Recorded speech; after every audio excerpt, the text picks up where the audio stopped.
Bon dia. Comencem amb la primera xerrada a càrrec del doctor Robert Sabé, que té una llarga trajectòria en el camp de l'ecofisiologia,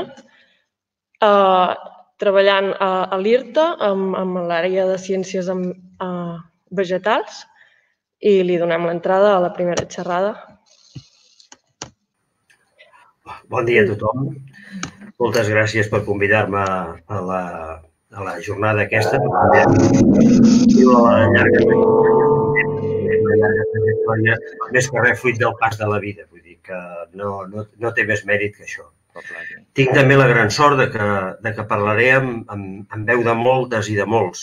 Per tant, la informació que avui els hi tractaré de donar és una informació àmplia, transversal, i sobretot el que m'agradaria moltíssim és que generés debat, si volen, inclús durant el llarg de la conversa, però sobretot al final. A veure la presentació que vaig fer, m'he donat compte que m'he equivocat amb el títol. Perquè, si s'hi fixen, parlo sobre la incertesa del canvi climàtic. I del canvi climàtic l'únic que no hi ha és incertesa. Hi ha una certesa, un coneixement absolutament real i potent en quant al... Com vostès saben, aquesta setmana ha sortit la Televisió de Catalunya la primera certificació realment dura, concreta, que el canvi climàtic és una realitat palpable en el nostre país.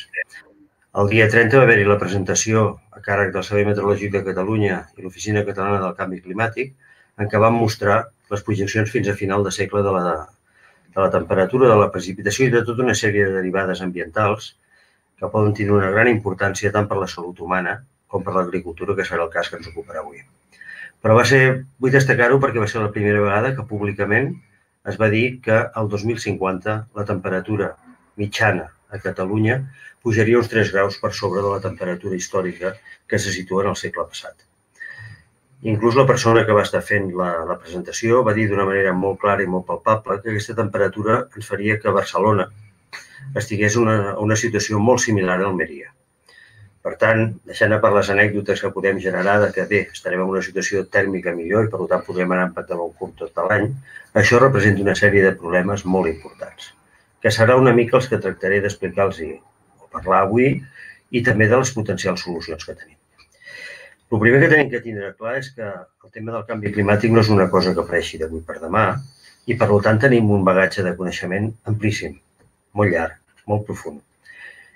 I el tenim per la bibliografia, per la literatura, per la informació que tenim de fora del país, però també perquè hi ha molts grups, amb molta gent, molt capacitats per treballar i que han treballat durant tot aquest temps, primer per mirar de conscienciar la gent que està passant una cosa i després per tractar de trobar solucions per poder-nos-hi adaptar o mitigar aquests aspectes. Jo avui els hi parlaré des de la vessant biològica. No els hi parlaré des de la vessant tecnològica. La tecnologia, per mi, és una segona derivada de la ciència. No és el primer. De fet, ja l'IPCC en el 2014 deia una frase que era molt contundent, que era la situació que ens ha portat fins ara no ens podrà treure de l'atzucac on som. Per tant, tecnologia sí, sempre, però amb sentit comú i sobretot amb una bona base científica. Tenim una gran facilitat per entendre el canvi climàtic quan ens parlen que s'està fonent un glaciar a l'altra punta del món o que les illes de la Polinèsia s'estan ensorrant en el mar. Tanmateix, no som del tot conscients que això ens està passant als nostres propis ulls, al nostre propi territori, i que si ho veiéssim ens seria molt més senzill d'entendre, molt més senzill de prendre consciència i, consegüentment, molt més senzill de començar a prendre mesures per tractar de minimitzar els efectes i, en paral·lel, tractar de reduir les causes que generen aquest canvi climàtic. Quan parlem de les illes de la Polinèsia, arribem a signar inclús cartes de solidaritat. Magnífic. Ho apoyo al 100%, recolzo al 100% i, a més, també les he signat jo. Però en som conscients que el delta de l'Ebre està ensorrant una mitjana de 3 mil·límetres a l'any. Sens dubte, per un tema de subsidència, o sigui, una cosa que pesa quan està a sobre d'una situació d'un fluid, que és una barreja d'aigua i fang, sens dubte té una tendència a anar baixant. Però en som conscients també que el nivell del mar està pujant i que això, el sumatori de les dues coses, ja faria que per ser el delta de l'Ebre tingués una clara regressió, però encara n'hi ha una altra, que sempre va en paral·lel al canvi climàtic i això ens ha dificultat moltes vegades entendre realment que en som els causants. Si pel riu Ebre cada vegada baixa menys aigua, vol dir que cada vegada baixen menys sediments i, consegüentment, aquest efecte d'ensorramenta i pujada al nivell del mar encara es veu més magnificat. En som conscients que les ampliacions de les pistes de l'aeroport del Prat de Barcelona, que hem pagat entre tots, estan a nivell del mar i que amb la pujada que està prevista per mitjans finals de segle aquestes pistes es veuran inundades. Tenim consciència que aquesta inundació d'aquestes pistes no es produirà per adelantament de la línia del mar, sinó perquè pujarà per les antigues lleres de Viu i Llobregat i atacarà les pistes per l'esquena. Això no són invents. Això són treballs perfectament documentats que apareixen ja en el tercer informe del canvi climàtic i que estan fets per molts professors i investigadors de la Politècnica de Barcelona. Moltes vegades assumim o veiem determinades coses a la televisió o a les notícies i pensem que són situacions absolutament locals que estan passant, quan tenen una transcendència molt més enllà. Tots ens hem sentit colpits per el moviment de persones travessant la Mediterrània.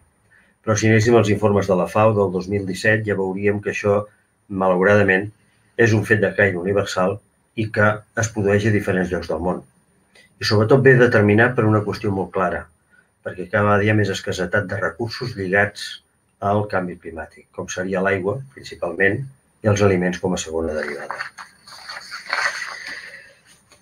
Una altra de les coses que ens ha dificultat moltíssim entendre el canvi climàtic és que l'hem vist a vegades com una cosa llunyana.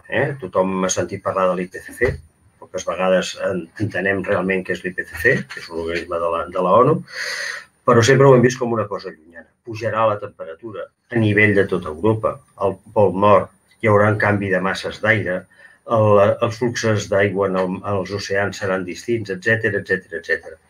Però poques vegades hem baixat a la regionalització, que ja l'IPCC des del 2014 ens deia que tenia que produir-se, és a dir, baixar l'escala, lograr entendre què ens passarà a Igualada, què passarà a Barcelona, què passarà a tal lloc del Pirineu. Vostès em diran amb molt de seny que això és impossible. I els diré que absolutament cert, no podem predir, però sí que podem projectar i, per tant, podem preveure determinades situacions estadísticament seran més possibles que passin en un determinat lloc i no pas en un altre. A més, ara tenim una gran sort. Aquest any, a finals d'aquest any, de fet, fa 15 dies es va tancar d'una manera ja oficial el primer informe del canvi climàtic sobre el Mediterrani, que encara reforçarà més els 3 informes del canvi climàtic que es fet a nivell de Catalunya. I aquest és brutalment colpidor. Ens parla d'un gran descens, entre un 10 i un 20% del descens amb la productivitat agrària, i això té moltes derivades. Que hi hagi un descens amb la producció de vegetals vol dir que tindrem un problema en quant a l'alimentació d'animals. I també hi ha una cosa que està lligada, que és si tenim menys aigua, menys nutrients que van a parar al mar i aquest mar també s'escalfa, també tindrem un problema de menys possibilitats de pescar, deixant a part la sobreexplotació, que ja és un fet malauradament endèmic a la Mediterrània. Ens parla que l'any 2040 estarem 2,2 graus per sobre de la temperatura de referència, quadra perfectament amb el primer que els he dit del Servei Meteorològic de Catalunya dels 3 graus centígrads al 2050. Parla d'una pèrdua de diversitat increïble. Ens parla que el Mediterrani podrà arribar a estar una cota d'1 metre superior a la que teníem també en el període de referència. Això ens pot ajudar a pensar que el delta de l'Ebre, el delta del Llobregat, el delta de la Tordera, totes les zones deltaiques de Catalunya es veuran seriosament compromeses. Si no per invasió del mar, que les solucions tecnològiques també podran existir, sí per una qüestió que serà la barrera salina que es produirà a les aigües del Freàtic, les aigües que tenim sota de terra i que són els embassaments del Mediterrani. Per tant, estem davant d'una situació realment complicada. A vegades també, amb molt bon criteri, ens parlen de canvi climàtic i ens el focalitzen envers la nostra salut. Magnífic. I és veritat, aleshores quan apareixen les projeccions de clima i ens diuen que les onades de calor han matat a tantes persones a França, hi ha tants problemes d'incidència d'algunes malalties que fins ara no es propagaven i ara sí que es propaguen. Però si fem la baixada i ens anem al tema de la conversa d'avui, veurem que podrien dir l'agricultura, la producció, les espècies es veuen seriosament compromeses. El canvi climàtic no és una cosa que hagi prescut així com per art de màgia, sinó que es ve produint des de fa temps. Amb el treball que els hi posaran en PDF i que serà el que avui no he pogut compartir amb vostès, s'està fent tota una sèrie de feina en quant a tractar de projectar, deixant a part aquell treball magnífic que he dit del Servei Meteorològic i l'Oficina Catalana del Canvi Climàtic, s'està tractant de tindre les projeccions climàtiques i les variables agroproductives a les diferents denominacions d'origen del vi de Catalunya. De fet, estan fetes quasi totes. I aquesta setmana hem publicat ja les de la denominació d'origen Empordà, fent una clara diferenciació entre Alt i Baix Empordà i la denominació d'origen Pla de Bages. Anem a pams. La primera que es va treballar va ser la del Penedès. I una de les primeres coses que vam veure és que aquest canvi es produïa cap als anys 80. Quan hem anat a la denominació d'origen Pla de Bages hem vist que això s'enredareix. O sigui, comença ja més cap a la segona, els darrers anys dels anys 80, acostant-se als anys 90. Per tant, ja veiem que no tot arreu passa d'igual manera, no a tot arreu hi ha la mateixa activitat humana i ni la mateixa situació geogràfica que permet determinats moviments de masses d'aire, però sí que veiem que ja és un fenomen històric.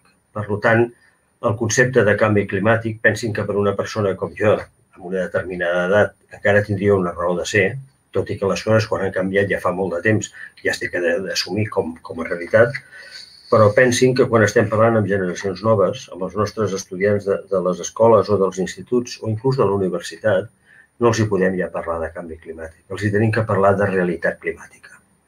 Una realitat climàtica que fa que les temperatures a l'hivern hagin pujat aproximadament un 0,2 graus per dècada. És molt. Pensin que això serien 2 graus més en un segle. Estem parlant dels anys 80. Vol dir que als anys 80 del segle XXI ja estaríem a l'hivern amb una temperatura mitjana en el Penedès, per exemple, de 2 graus, que la primavera és 0,25, que l'estiu és 0,4, o sigui, imaginin-se'n, serem 4 graus per sobre la temperatura per l'estiu, i la tardor 0,24. Les xifres són molt fredes, però ara baixem a la realitat. Això vol dir que les primaveres, els hiverns, al ser més càlids, determinades opcions que tenim ara de tractar de fer agricultura ecològica, per tots és sapigut que durant l'hivern hi havia una gran mortandat, un control tèrmic de determinades malures, això no passarà. O passarà amb una menor quantia. Hi haurà molts patògens que podran aguantar perfectament en fase de resistència i, per tant, amb el que els he comentat, en primaveres cada vegada més càlides, que tot s'adelantarà molt més, el seu nivell d'infectivitat serà molt alt. Que s'adelantin les dates, per exemple, de brotació o de floració, per una part poden dir, bueno, desplacem el cicle d'una manera o d'una altra, però en cap moment es diu que no hi hagi risc de glaçades i, consegüentment, estarem més susceptibles a aquests fenòmens que possiblement no siguin de la mateixa intensitat que en el passat, però que encara seguiran produint-se, les glaçades tardanes. A l'estiu, temperatures molt elevades, deixant a part que, tornant a fer broma, podríem bandejar-nos, com que estem de vacances podrem anar fent, quan estem a nivell d'agricultura tenim que jugar amb la derivada de la temperatura, que és doble. Per una part, si hi ha molta temperatura vol dir que hi ha molta radiació, per tant, hi haurà moltes bandes de radiació diferents que arribaran a les parts que ens interessen a nosaltres, que són les fulles o els fruits.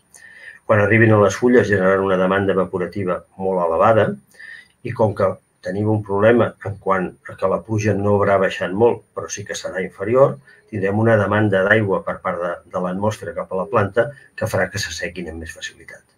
Però, per altra part, estic parlant de radiació. Quan estem rebent molta temperatura sobre un fruit, veuran vostès que cada vegada hi ha més fruites que tenen com un atac en un determinat lloc, són els cops de calor, i per una altra part estem generant problemes de sobremaduració. Les temperatures són tan elevades que estem fent que moltes vegades el desenvolupament del sucre sigui molt més elevat que no pas el desenvolupament de les pells i, consegüentment, dels colors i determinats aromes i sabors que van associats en els fruits.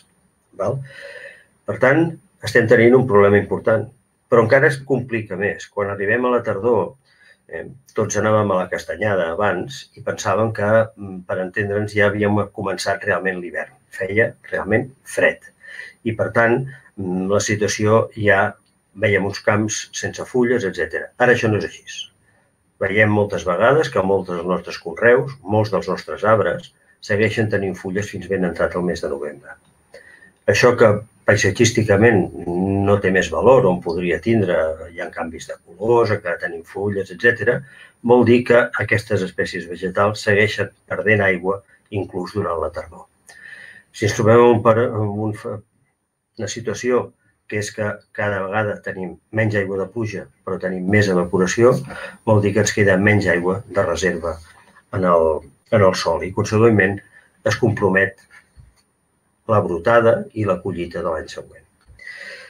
Aquí ve un punt important, quan a vegades no ens volem donar compte que les coses estan passant.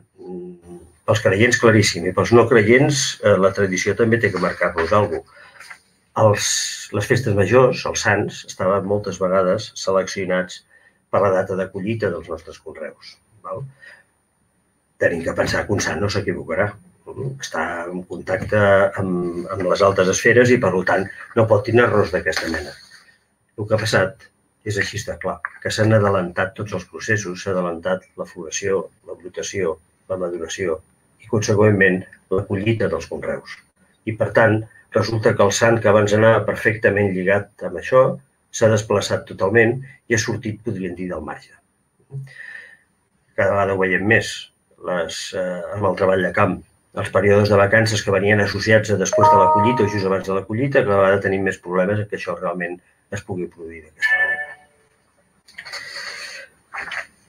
Hi ha altres fenòmens que tenim que tindre molt present. Amb aquests projectes que els he comentat, que s'estan fent en l'IRTA amb el servei meteorològic, per exemple, s'han fet les projeccions de boires i les projeccions de pedregades. Les de boires es mantenen, tot i aquest increment de temperatura, però les primaveres segueixen sent altament boiroses, però el risc de pedregades a l'estiu s'incrementa. Això vol dir que tindrem problemes físics per contacte amb els fruits, amb els conreus, però a més tindrem un problema associat a les altes temperatures que ho acompanyen, que serà el desenvolupament de determinades malures. Aquest any ha sigut claríssim. Si recorden, tot el sector de la vinya i el vi, si més no, amb algunes denominacions d'origen, la que possiblement s'ha vist més afectada és l'ADO Penedès, ha tingut grans i greus problemes amb el míldiu. Hem tingut una primavera brutalment plujosa, que per se ja és un problema, però és que a més ha anat acompanyades de temperatures que no han baixat mai dels 20 graus. Per tant, el fong ha pogut campar amb absoluta tranquil·litat i això ha generat grans i greus problemes de pèrdua de productivitat. En alguns llocs s'ha arribat a perdre el 60% de la collita. Un altre treball que s'ha fet i que ha sortit publicat aquesta setmana, el servei meteorològic així ho ha mostrat a tothom, ha sigut les projeccions de tramuntana. És cert, la tramuntana només ens afecta d'una manera important els vents de nord als dos extrems del país, al delta de l'Ebre i també a l'Empordà. Però és molt important. És molt important perquè té un gran poder de dessecament, té un gran poder de masegament i té un gran poder d'abrasió. Porta moltes coses suspeses i fa que els nostres conreus tinguin grans i greus problemes. La tendència d'ara en endavant serà a reduir-se el número de dies de tramuntana al llarg de tots els anys. Ara és un altre tema d'aquests que tenim que tindre present. Un tema que era clàssic era el tema de les onades de calor. Per exemple, en el Maresme, els productors de flors sabien sempre que hi hauria alguna setmana del mes de juliol en què entraria, el que dèiem abans, aire del Sàhara, que faria que inclús les flors es veiessin, podríem dir que en un determinat moment queien perquè podríem dir la demanda evaporativa era superior a el que podien seguir transportant pels seus eixos de circulació i el pes de la flor feia que caiguessin. Això passava una setmana, era una cosa més o menys prevista. Prevista no vol dir que solventable, i estava ja assumit. El problema que ens trobem ara és que aquestes onades de calor, sens dubte venen del Sàhara, són molt més generals, passen més sovint, són molt més erràtiques i són molt més intenses. L'any passat la onada de calor va arribar fins a Alemanya, Per tant, es va començar a comprendre que els mediterranis tenien molts problemes i un d'ells era aquest. Aquest any la zona que s'ha vist afectada ha sigut sobretot la zona de Grècia. Hem tingut sort aquest any, però tindre sort només vol dir això, tindre sort. És una realitat que tenim que assumir i que, per tant, determinades coses que pensàvem abans que ens agafarà un moment ja determinat en què el fruit ja estarà prou desenvolupat, etc. No, pot passar a diferents estadis fenològics i, consegüentment, les pèrdues de producció poden ser molt elevades. Per això, molts dels treballs científics que s'estan fent ara tornen a focalitzar, sembla mentida, l'interès vers la producció final, que en alguns casos pot ser les fulles, sens dubte, però molts és el fruit. Segons el moment fenològic, segons l'estadi, el dia de l'any en què aquests estressos passin, la situació pot ser més o menys greu. Vostès diran, aquest senyor ha començat dient que tenim prou coneixement com per poder trobar solucions a tot això. I és cert, però estem en una societat altament intrincada. I l'agricultura, que ha sigut el primer sector i que aquests dies els polítics han dit que ha sigut un dels sectors que ha aguantat el peron d'ocupació, la gent ha seguit treballant i s'ha seguit produint, això és cert, faltaria més, però no s'ha acabat d'explicar tota la història. Aquest país no produeix pels 44 milions de persones que estan visquent-hi. Aquest país produeix pels 44 milions de persones que estan visquent-hi i si veuran la gràfica vostès quan tinguin el document, per entre els 60 i 80 milions de turistes que ens visiten cada any. Per tant, tenim un problema de sobreproducció que no podem menjar-nos nosaltres. I encara que ens ho mengéssim, és una qüestió de dinàmica de preus i de sentit de producció molt important. Per tant, estem en un atzucac, que és que estem fent un model de producció que no és tan sols per nosaltres, sinó que va més enllà. Això ens té que servir per reflexionar sobre conceptes com el quilòmetre zero, la sostenibilitat, etc. Hi ha un canvi claríssim en quant a les modes dels consumidors i això podem valorar-ho com vulguem. Però en aquests moments, si no ens prenem un mango sembla que no podrem arribar a ells. Si no fem una ingesta d'abocats cada setmana d'una manera bastant elevada, sembla que realment no podrem tindre un sentit alimentari important. I tot això no deixa de ser una moda i tot això no deixa de ser productes que venen molt lluny de les nostres fronteres. Estic dient que no estic a consumir productes de fora ni de bon tros, però tenim que ser molt conscients que quan a vegades ens omplim la boca de produccions de determinada tipologia, tenim que valorar una mica quin és el nostre cistell de la compra. Tenim que tindre molt present que tots volem fer una producció orgànica, lliure de productes, de residus, etc. Faltaria més. Però tenim que tindre molt present les realitats. Ja els he explicat aquest cas del vi, però podria ser extrapolat per molts altres conreus. Si volem ser orgànics, si volem fer producció orgànica, el Penedès està apostant d'una manera brutal cap a aquest tipus de producció, però les condicions ambientals no ens permeten fer front a aquest tipus de malures que apareixen en aquestes condicions amb el sistema de producció orgànica, ens ho tenim que replantejar. Perquè hi ha una cosa que ha de quedar ben clara. L'agricultura és la producció d'aliments, sens dubte, per proporcionar aquesta ingesta a les persones, però també perquè tinguin un reconeixement econòmic les persones que hi treballen. Per tant, per poder complir aquests dos requisits, tindre producció i tindre recursos de compensació econòmica, ens fa falta que hi hagi realment aquesta producció, que no es vegi malmesa. Quins són els factors més limitants que tenim per aquesta producció en el món mediterrani? Sens dubte, l'aigua en primer lloc. No tenim aigua i no en tindrem. I ja està bé d'algunes frases que se senten contínuament de si no hi ha aigua, regarem. Podríem fer una doble pregunta. Amb quina aigua? Amb quina aigua podrem regar? Si ens plou menys, si no tenim reserva d'aigua al sol, si no podem aprofitar el freàtic perquè hi ha una sèrie de lleis i després no tenim diners per conduir l'aigua des d'on sigui fins al lloc on la tenim que aplicar, el reg ja veiem que no sembla la millor solució per tot arreu i per totes les circumstàncies. En la despesa d'energia, aquest és un país que no tenim energia pròpia i que, a més està penalitzada, per sort. Cada vegada que fem servir energia estem fent una gran despesa de combustible fòssil, no ens enganyem, i això vol dir una gran quantitat d'emissions vers l'atmosfera de gasos d'efecte hivernacle.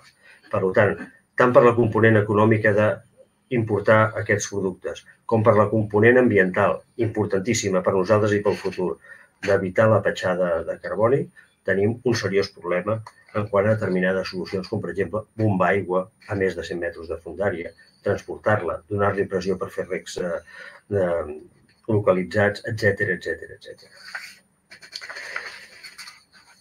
Un dels punts claus, així doncs, és si tenim un problema d'aigua i estem en secà, a la zona on estem avui parlant, la part d'Igualada, totes aquestes conques, la gent és molt conscient, tenim que recuperar un bé que des dels anys 80, m'atreviria a dir, que quasi hem valorat com de segona importància, que és el sol, el lloc on plantem. Vam pensar que la mecanització ens ajudaria en tot i que, per tant, el millor era poder passar el tractor amb grans tirades i, per tant, el terreny tenia que ser absolutament pla i que les feixes amb paret de pedra seca era una cosa dels avis, i així és un llarg i llarg, etc., que ens ha portat a fenòmens erosius brutals i ens ha portat també una capacitat de retenció d'aigua en el sòl molt minsa perquè ja no estem a vegades parlant de sol, estem parlant d'entre 20 i 40 centímetres de sol. Fixin-se, vostès quan passen el tractor, fins on arriben i veuran que aquell és realment el volum d'aigua en el qual es poden guardar l'aigua per poder mantindre el conreu. Per tant, recuperar el concepte de sol és molt important. Tornar a un concepte tan clar com el de posar matèria orgànica en el sòl, que ara, a més, està protegit des de la COP21 de París i encara refermat amb la COP22 de Marrakeix, amb l'estratègia del 4 per 1000, que vol dir incrementar un 4 per 1000 el contingut de carboni en els nostres sòls agrícoles, és una eina que tindríem que tornar a tindre molt present i tornar a aplicar d'una manera molt sistemàtica, amb totes les dificultats que això representa. Moltes vegades tenim els conreus molt allunyats de la font de matèria orgànica i, consegüentment, lligar les dues coses perquè siguin operatives ens representa quasi més despesa de combustibles i, consegüentment, més emissions de gasos que no el que podem treure de benefici. Però ens és molt important. Els sòls mediterranis són molt pobres en matèria orgànica, no arribem, i de bon tros a molts d'ells estem entre els 3 i 4 quilos de carboni per metre de superfície i això ens representa d'una manera molt important la necessitat de poder incrementar, com a mínim, per poder incrementar la capacitat de retenció d'aigua. I amb una segona derivada molt clara. Si tenim més matèria orgànica, tenim més microbioma, tenim més organismes, microorganismes en el sòl que ens fan que incrementi la fertilitat dels mateixos. Tant per la possibilitat que tenen de mobilitzar determinats elements químics, com també per determinades substàncies de caire orgànic que o bé degraden o bé generen que ajuden a que el conreu pugui tirar endavant. Un altre dels problemes que ens trobem a l'agricultura i aquests canvis que hi ha en aquests moments és la invasió o l'aparició d'espècies que no ens són del tot propícies. I això va lligat a vegades amb determinats discursos conservadors, respectables, però que tenim que tindre present. La recuperació d'espècies autòctones. Els pagesos d'abans no eren uns senyors amb un nivell baixíssim que es van deixar seduir per cants de sirena i van canviar els conreus perquè sí. Van fer-ho per incrementar la productivitat en condicions molt limitants de recursos i molt limitants en quant a la seva pròpia economia. Per tant, l'aparició de noves espècies, i és ben cert, el ús de molt poques espècies per produir l'alimentació de tota la societat és una veritat irrefutable. Però recuperar determinades espècies d'abans ens genera diversitat, ens genera plaer al menjar, no a l'alimentar-los perquè no tindrien prou ingesta, per tant no tenen que ser rebutjats, però tenim que pensar que un dels principals motius per poder produir és el de poder produir suficient per tothom. I aquest tothom estem parlant d'uns 10.000 milions de persones l'any 2050. Per tant, és una xifra prou espectacular com per tindre present. El tema de les invasions. A vegades cal distingir entre un invasor i un visitant molest. Moltes espècies que veiem a la línia de costa, el capobrotus, etc., els considerem invasors i simplement són visitants molestos. Es col·loquen, és cert, en determinats llocs, tenen una determinada taxa de reproducció i d'invasió, però molt baixa.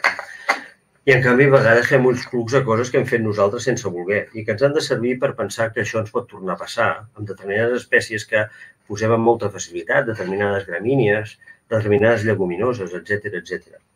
Tots hem vist les pel·lícules de l'Oeste, ara és un mitjà que no és un tipus de pel·lícula que no es porta tant, però que sempre hem vist, podríem dir, el xico i la xica corrent amb cavall perseguit per molts indis i molts bisontes a les praderies de Califòrnia.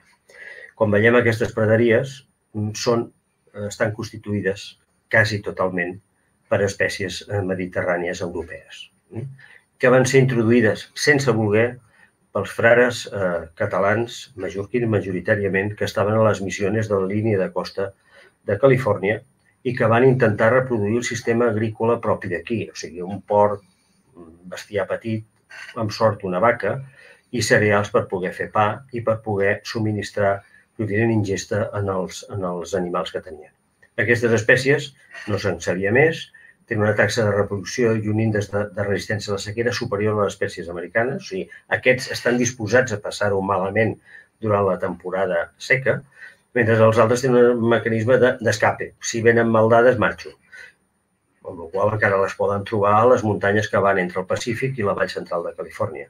Però les altres van fer fortes, van poder-se reproduir i estar més temporada en el lloc on està. Per tant, anem en compte en determinats cants de sirena, a vegades, d'espècies que potencialment poden produir més, que tenen que ocupar grans extensions de terreny per proporcionar no aliment per nosaltres en primera instància, sinó el bestiar que consegüentment ens alimentarà a nosaltres, perquè podríem tindre, amb les noves condicions ambientals, que he dit de més altes temperatures, problemes realment importants. Quan hem parlat de sol i hem parlat d'espècies, per les persones que treballem amb llenyoses, tant en viticultura com en fruticultura, tenim molt clar que les arrels és un punt cabdal per poder resistir aquestes condicions ambientals brutalment adverses. Tenim que fer un cop de coll més, tenim que donar-li una volta més. Els peus, els portaingers, han de ser una solució, una de les moltes solucions que ens han de permetre poder resistir aquestes condicions ambientals tan adverses.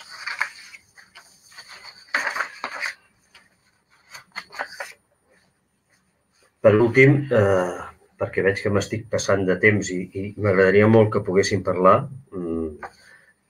tornar-los a insistir d'una manera molt important en que hi ha aquesta estratègia de poder guardar el carboni en el sòl que ens ha d'ajudar a prendre consciència, i això és molt important, que nosaltres com a pagesos emetem molts gasos d'efecte hivernacle. I no tan sols en el moment en què podríem dir estem treballant.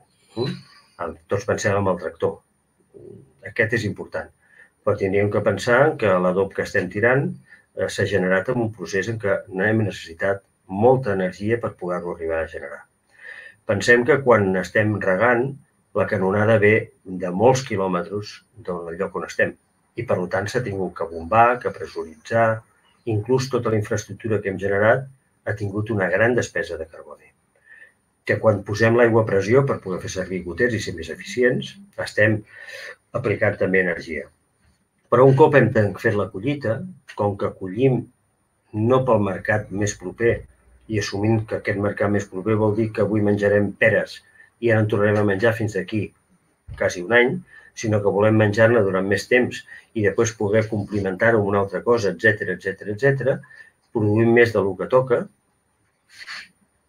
produïm més i ho conservem durant molt de temps amb una despesa energètica molt important.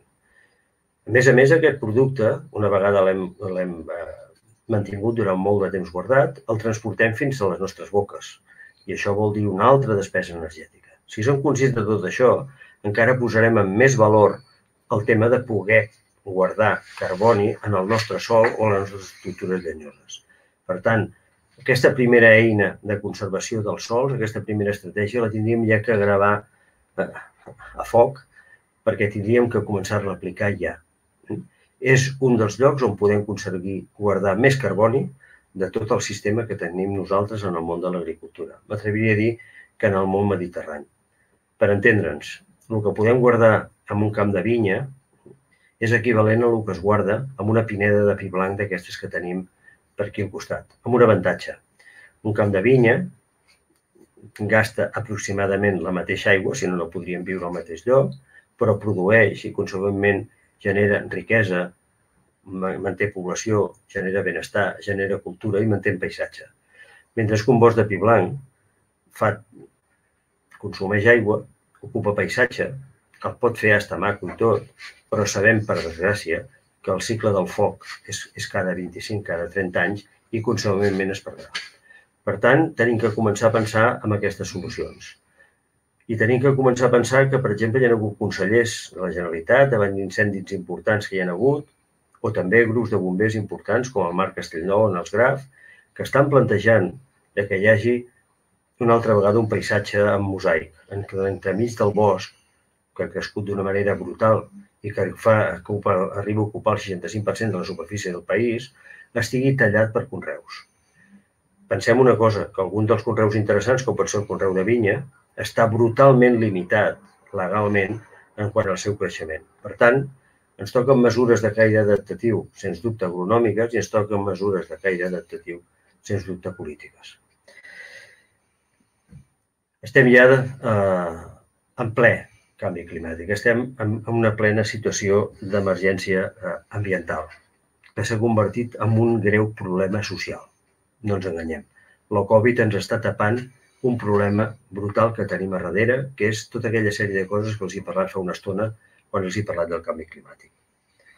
Tenim un problema de sostenibilitat alimentària, tenim un problema de residus, que no només ha de recaure a les persones, és un problema de residus sistèmic, estem generant més producte del que podem assumir i, per tant, la pèrdua de producte, el rebuig, no només és el de la nostra nevera, és de tot el sistema.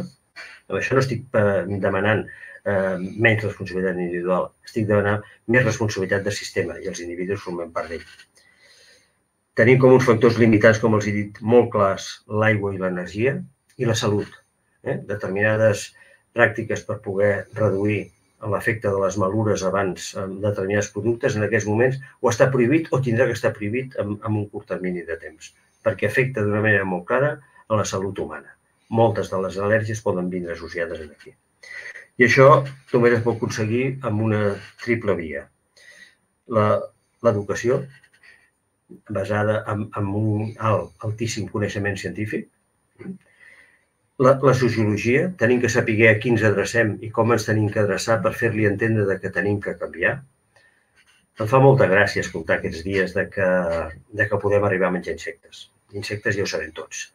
La normativa ja ho marca. Cada vegada que fem servir farina estem menjant un X% de restes d'insectes que han estat trinxats en procés de molturació del gra partint de la farina. Aquest no és el problema. El problema és canviar la dieta i anar a menjar qualsevol tipus de producte que havia derivat d'això. O conscienciem els pares, però sens dubte conscienciem en els nois, en els nens i les nenes, que d'aquí 10, 15 anys, 20 anys seran els que tindrem que comprar i consumir aquest producte o no hi entrarem. I així és un llarg, etcètera, moltes altres coses. I sens dubte també la tecnologia. Però no la tecnologia de negoci per avui i fam per demà.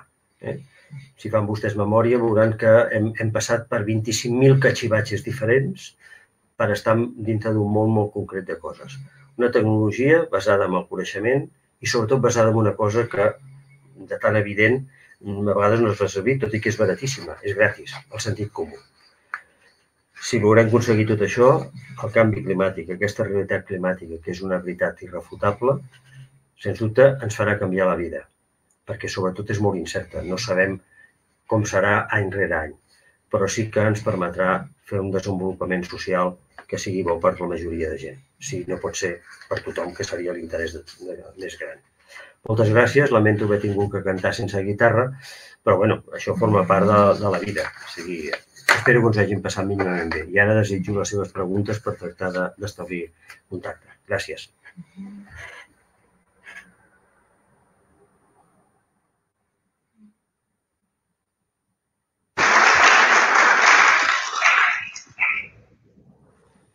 Moltes gràcies, Robert. Crec que ha estat una explicació prou clara i contundent del que se'ns està venint a damunt. Ara mirarem si algú d'aquí de la sala té alguna pregunta i te la fem arribar.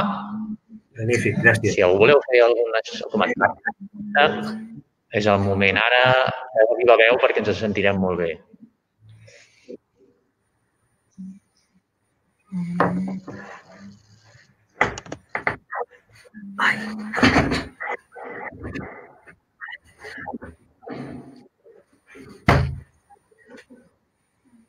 hi ha cap pregunta, cap aclariment. Sí, hi ha una pregunta per allà.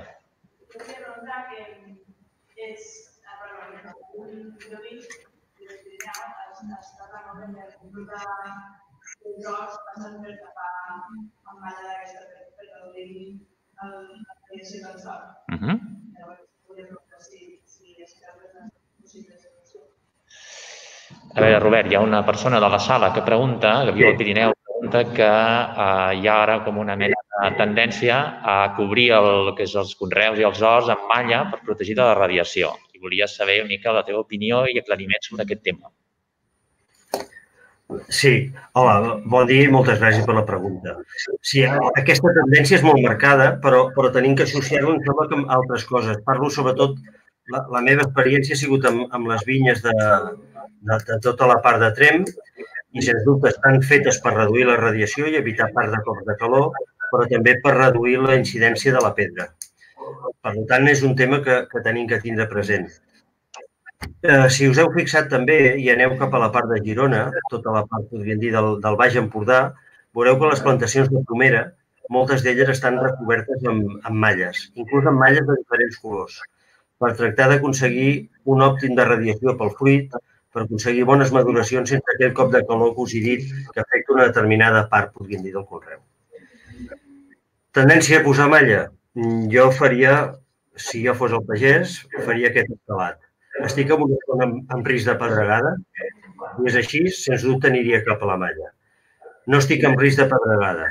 Aniria a valorar, abans de fer una inversió tan important com obrir un conreu, si a partir de pràctiques agronòmiques podria aconseguir aquest efecte millorador quant a reduir la radiació.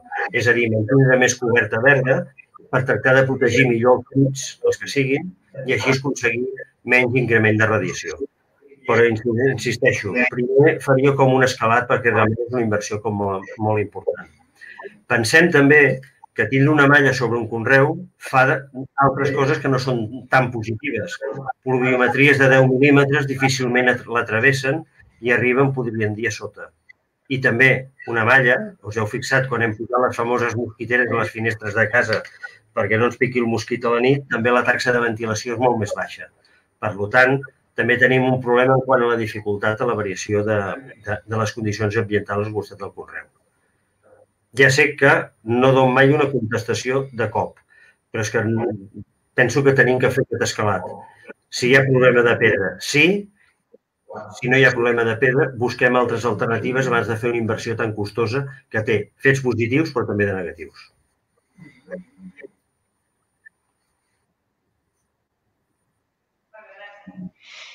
Gràcies, Robert. Hi ha alguna altra pregunta, comentari sobre la xerrada i la ponència del Robert? Si no, ho deixaríem aquí perquè ja estem, Robert, a l'hora pràcticament, falta uns 2 minuts. Agrair-te molt la teva explicació, disculpa tots els inicis una mica. I, bueno, quedem tots emplaçats i conscienciats que això és una cosa imminent, urgent, i com m'ha agradat molt que tu has dit, no és un canvi climàtic, és una realitat climàtica. Moltíssimes gràcies, repeteixo. Moltíssimes gràcies per convidar-me. Moltíssimes gràcies a tothom que hagi pogut seguir això i sobretot teniu la meva adreça, l'adreça de l'IRTA. Qualsevol dubte que apareixi a partir d'ara, no tingueu cap recança en fer-me'l arribar, per favor. Moltes gràcies, Robert. A reveure, una abraçada.